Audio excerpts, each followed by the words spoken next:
তোমার পায়ে যদি জুতা নাও থাকে, কিন্তু হাতে যেন বই অবশ্যই থাকে। কারণ জুতা তোমায় পথ চলতে সাহায্য করবে, কিন্তু তোমার জীবন গঠনে সাহায্য করবে বই। কথা বলার আদব, সুন্দরভাবে এবং উত্তম রূপে কথা বলা, সব ধরনের মানুষের সাথেই উত্তম রূপে কথা বলা, কণ্ঠস্বর নিচু করে কথা বলা, গাধার মতো কর্কশ স্বরে কথা না বলা, ইমানদারদের কথা এবং কাজ এক হওয়া, বুদ্ধি খাটিয়ে কথা বলা, মূর্খ এবং অজ্ঞদের সাধ্য মতো এড়িয়ে চলা, অনর্থক এবং বাজে কথা পরিহার করা, কথা বলার পূর্বে সালাম দেওয়া, উত্তম কথা বলে বন্ধুতে পরিণত করা, ধীরে ধীরে কথা বলা। এই যে ভাই, শুনছেন?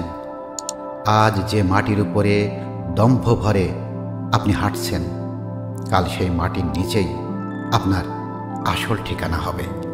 তাহলে কিসের এত অহংকার? কবরের বাঁশ পচে যাওয়ার আগে মানুষের মন থেকে তুমি মুছে যাবে। কিছু আপনজন আছে যারা নামেই শুধু আপনজন, রক্তের বন্ধনের মানুষ হয়েও এদের কার্যকলাপ শত্রুর চাইতেও ভয়ঙ্কর হয়। প্রত্যেক জিনিসের জাকাত আছে। জ্ঞানের জাকাত হলো মূর্খ লোকের কথা সহ্য করা। অর্থ থাকলে গোটা পৃথিবী সাক্ষাৎকার নিতে চাই, আর না থাকলে আপনজন পরিচয় দিতে লজ্জা পাই। বোনের বিপদে সবার আগে ভাই এগিয়ে আসে, বোনের কষ্টে সবার আগে ভাই কাঁদে। হয়তো ঝগড়া মারামারি বেশি হয়, কিন্তু একে অপরকে অনেক বেশি ভালোবাসে তারা।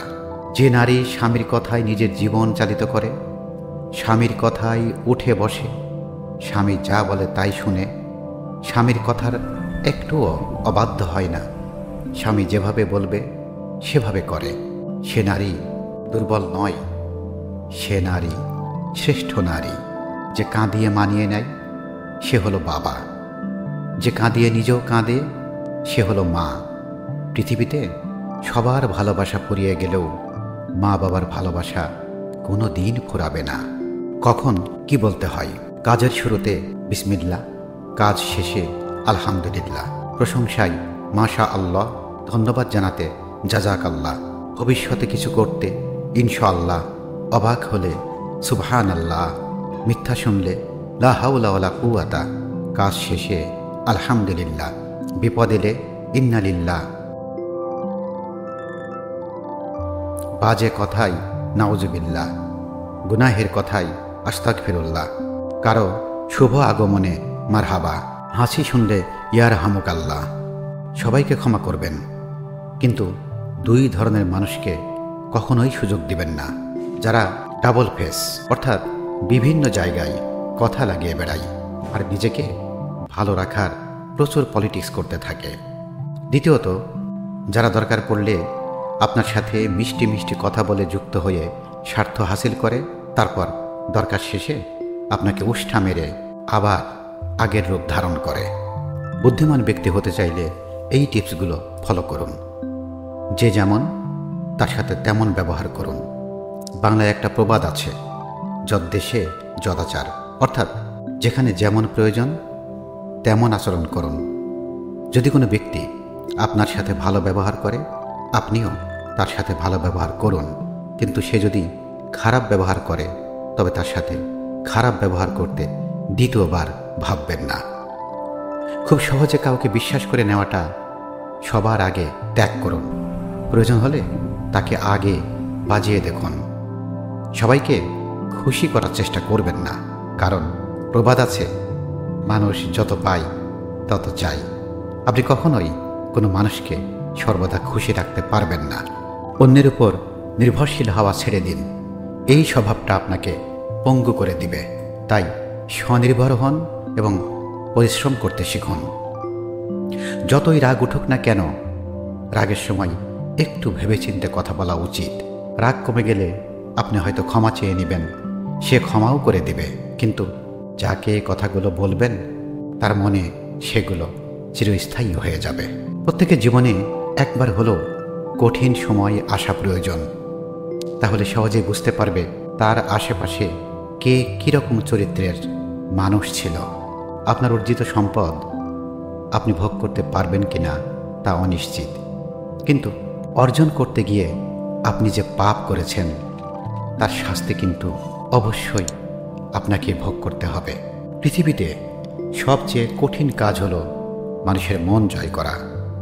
যদি আপনি আপনার কলিজা কেটে রান্না করে খেতে দেন, তারপরও মানুষ বলবে লবণ কম হয়েছে। আমাদের সবচাইতে বড় সমস্যা কি জানেন? আপনার কি করা উচিত এটা বুঝতে পারলেও আমার নিজের কি করা উচিত সেটা কিছুতেই বুঝতে চায় না।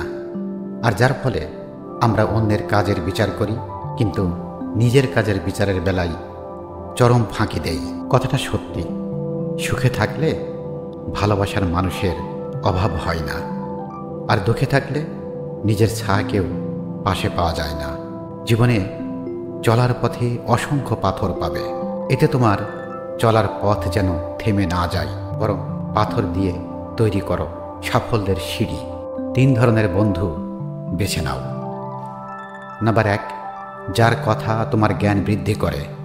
নাম্বার 2, যার উপস্থিতি তোমাকে রবের কথা স্মরণ করিয়ে দেয়। নাম্বার 3, যার কাজকর্ম তোমাকে আখেরাতের কথা মনে করিয়ে দেয়। সুবহানাল্লাহ।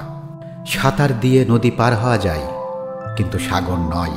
মাটি দিয়ে পুতুল বানানো যায়, কিন্তু মানুষ নয়।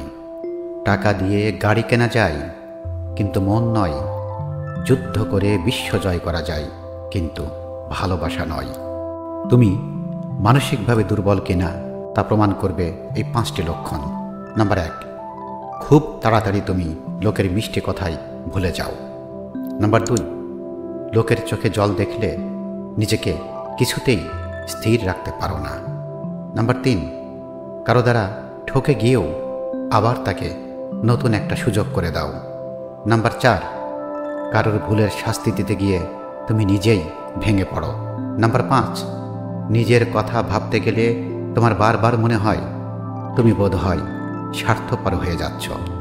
রেগে গিয়ে চিৎকার করে কথা বলা ব্যক্তির মন সরল হয়, কিন্তু যে ব্যক্তি রেগে গিয়েও চুপ থাকে, হাসি মুখে কথা বলে, সেই ব্যক্তি শয়তানের চেয়েও ভয়ঙ্কর।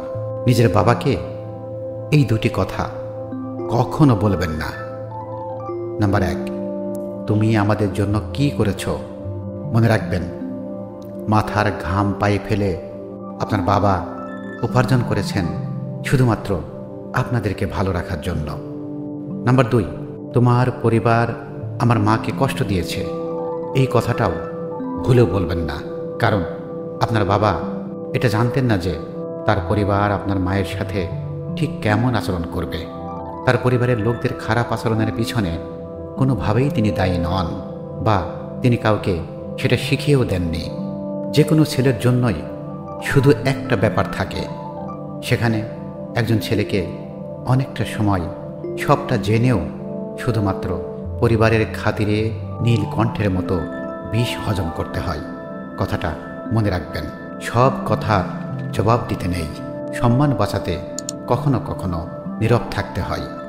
সব যুদ্ধে এগিয়ে যেতে নেই, জয়ের জন্য কখনো কখনো পিছিয়ে আসতে হয়। সব সময় সব সম্পর্ক আঁকড়ে ধরতে নেই, সম্পর্ক বাঁচাতে কখনো কখনো দূরে থাকতে হয়।